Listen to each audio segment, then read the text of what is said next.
Graphical determination of mood. നമുക്ക് എങ്ങനെയാണ് mood ഗ്രാഫിക്കലായിട്ട് determine ചെയ്യുന്നത് നോക്കാം. First, draw a histogram of the given frequency distribution. Identify the bar with the greatest height. This corresponds to the modal class. ഇപ്പോൾ നമ്മൾ given data വെച്ചിട്ട് ഒരു histogram വരച്ചു. എന്നിട്ട് ആ ഹിസ്റ്റോഗ്രാമിലത്തെ ഏറ്റവും ലോങ്ങസ്റ്റ് ആയിട്ടുള്ള ബാർ, ആ ലോങ്ങസ്റ്റ് ആയിട്ടുള്ള റെക്റ്റാങ്കിൾ ഏതാണെന്ന് നമ്മൾ ആദ്യം ഐഡൻറ്റിഫൈ ചെയ്തു.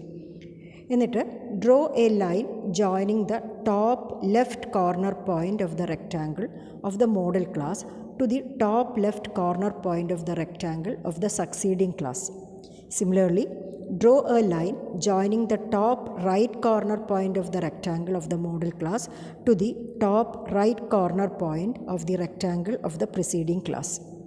അപ്പോൾ നമ്മൾ ഹിസ്റ്റോഗ്രാം വരച്ചിട്ട് നമ്മൾ മോഡൽ ക്ലാസ്സിൻ്റെ ബാർ ഐഡൻറ്റിഫൈ ചെയ്തു, ദ ഹയസ്റ്റ് ബാർ ഐഡൻറ്റിഫൈ ചെയ്തു.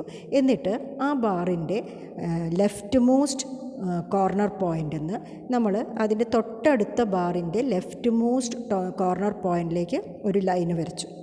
അതേപോലെ റൈറ്റ് മോസ്റ്റ് കോർണർ പോയിൻ്റ്, അതിന് തൊട്ട് മുമ്പുള്ള ബാറിൻ്റെ റൈറ്റ് മോസ്റ്റ് കോർണർ പോയിൻറ്റിലേക്കും ഒരു ലൈന് വരച്ചു. അപ്പോൾ നമുക്ക് ക്രോസ് ആയിട്ട് വരുന്ന രണ്ട് ലൈനുകളാണ് കിട്ടിയിരിക്കുന്നത് ഇപ്പം. എന്നിട്ട് നമ്മൾ ചെയ്യേണ്ടത്, draw a line perpendicular to the x axis from the point of intersection of the two lines drawn in the previous two steps.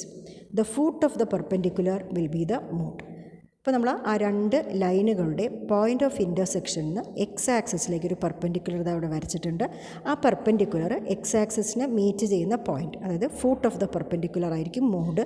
അപ്പോൾ നമ്മളുടെ ഈ ഹിസ്റ്റോഗ്രാമിൽ അത് മീറ്റ് ചെയ്യുന്നത് ഏകദേശം ഒരു 24ൻ്റെ അടുത്താണ് അല്ലേ. അപ്പോൾ നമുക്ക് പറയാം 24 വിൽ ബി ദ മൂഡ്.